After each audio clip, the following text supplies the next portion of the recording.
अशोक रत्न ने नूरपुर डीएसपी के तौर पर कार्यभार संभाल लिया है। अशोक रत्न मूलतः उत्तर प्रदेश के रहने वाले हैं। अशोक रत्न ने कहा कि चिट्टे के प्रति वह पूरी तरह से गंभीर है, इसलिए प्राथमिक तौर पर इसका खात्मा करने के लिए वे वचनबद्ध हैं। उन्होंने बताया कि वह कुल्लू में भी ट्रेनिंग के दौरान थाना प्रभारी रह चुके हैं और 102 ग्राम चिट्टा और लाखों रुपए की नकदी बरामद करने में सफलता प्राप्त की थी। उन्होंने कहा कि उनका मुख्य उद्देश्य युवा पीढ़ी को नशे के दलदल से निकालना सबसे बड़ी चुनौती रहेगी। मेरा जो प्रायोरिटी एरिया ये है कि जितना भी ड्रग अब्यूज़ यहाँ पे हो रहा है और उसके बाद जितना भी खनन माफिया यहाँ पे एक्टिव है, मैं चाहूँगा कि हमारी पुलिस की गतिविधियों से उन लोगों को सचेत हो जाना चाहिए और इन जो ये कार्य है जो ये कर रहे हैं उस चीज़ को इनको अवॉइड करना चाहिए। तो हम अपनी तरफ से पूरी सख्ती बरतेंगे। अगर कोई भी केस या कोई भी इन्फॉर्मेशन हमारे पास आती है तो हम उस पर तुरंत के तुरंत एक्शन लेंगे। नूरपुर की गुरचाल पंचायत के गांव न्यारडी से होनहार संदीप पठानी ने अपने हुनर से सॉफ्टवेयर तैयार किया है जो बच्चों की ऑनलाइन पढ़ाई, टैक्सी ऑपरेटर्स और बेरोजगार युवाओं के लिए कारगर सिद्ध होगा। संदीप पठानिया बेंगलोर में एक कंपनी में सॉफ्टवेयर इंजीनियर पर पिछले 12 सालों से काम कर रहे हैं, लेकिन लॉकडाउन के चलते कंपनी का ऑफिस बंद होने के चलते कंपनी ने घर से ही काम करने को कह दिया। लॉकडाउन की कोई तय सीमा न होने के चलते 1-2 महीने बाद कंपनी ने उनकी सैलरी में कटौती कर दी, जिसके चलते कुछ दिक्कत महसूस होने लगी और वे वापस नौकरी छोड़ घर आ गए। संदीप पठानी ने प्रदेश सरकार का धन्यवाद किया कि जिन्होंने लॉकडाउन में लोगों को हिमाचल आने की इजाजत दी। उन्होंने कहा कि वे आज रोजगार पर होकर भी बेरोजगार से हैं। घर बैठकर युवाओं के ऑनलाइन पढ़ाई और रोजगार हिमाचल टैक्सी ऑपरेटर के सॉफ्टवेयर तैयार किया है जो इन सब के लिए कारगर सिद्ध होगा। तो अब यहाँ आके हमने एक प्लान किया है, हमारी कंपनी ने एक प्लान किया है। कंपनी मतलब हमने जो है कंपनी रजिस्टर की है और प्लान ये है कि ये एक सॉफ्टवेयर है, क्योंकि मैं सॉफ्टवेयर से रिलेटेड हूँ, मुझे काफ़ी इन्फॉर्मेशन है। 10 साल 12 साल मुझे जो कि आईटी सेक्टर में हो गया है और मैंने ये डिसाइड किया है कि क्यों ना मैं यहाँ पे जो है अपने हिमाचल भाई बहनों के लिए एक सॉफ्टवेयर तैयार करूँ।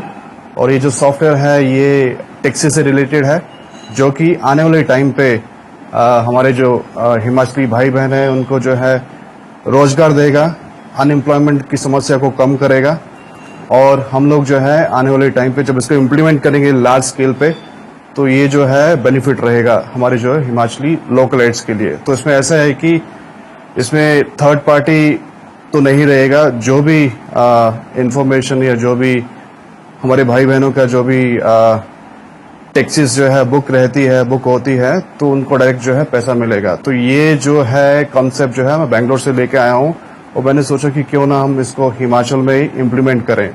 तो मैं कह रहा हूँ कि मैं इसमें 100% कॉन्फिडेंस देता हूँ मैं कि इसमें जो भी रहेगा, जो भी हमारे से एसोसिएटर रहेंगे उनको जो है बेनिफिट मिलेगा। तो ये जो है मैं वहाँ आके और यहाँ पे मैं इम्प्लीमेंट करना चाहता हूँ। पुलिस चौकी लड़भड़ोल में घरेलू हिंसा का मामला दर्ज हुआ है। शिकायतकर्ता नीतू का कहना है कि जब से उसकी शादी हुई है तब से लेकर ससुराल में उन्हें पति सास ससुर द्वारा तंग किया जाता है। पति मारपीट करता है और दहेज की मांग करता है। नीतू ने पुलिस प्रशासन और सरकार से मांग की है कि उसकी पूरी सहायता की जाए और उसके साथ न्याय किया जाए। जानकारी के अनुसार नीतू सुपुत्री कश्मीर खान गांव समोर डाखर बल कवार तहसील लड़भड़ोल ने पुलिस चौकी लड़भड़ोल में अली खान सुपुत्र बर्फुद्दीन गांव भडियार तहसील धर्मपुर के खिलाफ एक शिकायत पत्र दर्ज किया है, जिसमें बताया है कि नीतू की शादी नवंबर 2019 में अली खान से हुई थी। नीतू का कहना है कि शादी के बाद उसके ससुराल वाले उसे तंग करने लगे और दहेज की मांग करते रहे और कहते हैं कि दहेज लाओ, गाड़ी लेकर आओ, नहीं तो मार देंगे और पैसे न देने पर अपने बेटे की शादी अपनी मर्जी से कहीं और दूसरी जगह करवा देंगे। नीतू ने पुलिस प्रशासन और सरकार से मांग की है कि उसकी पूरी सहायता की जाए और उसके साथ न्याय किया जाए।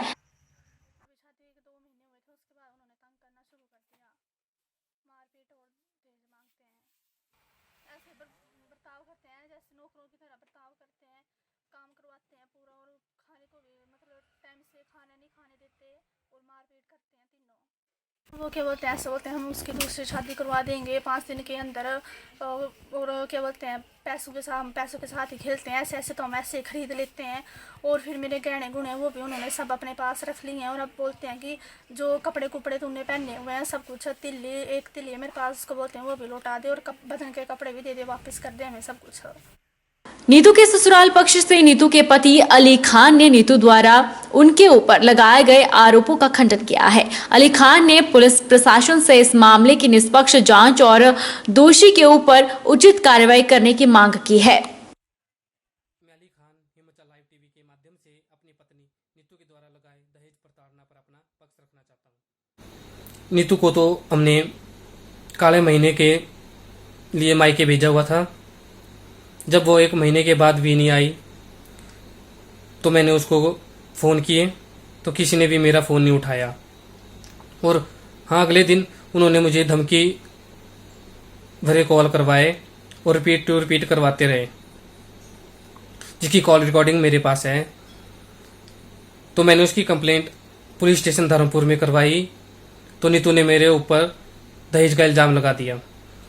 मैं आपसे यह पूछना चाहता हूँ कि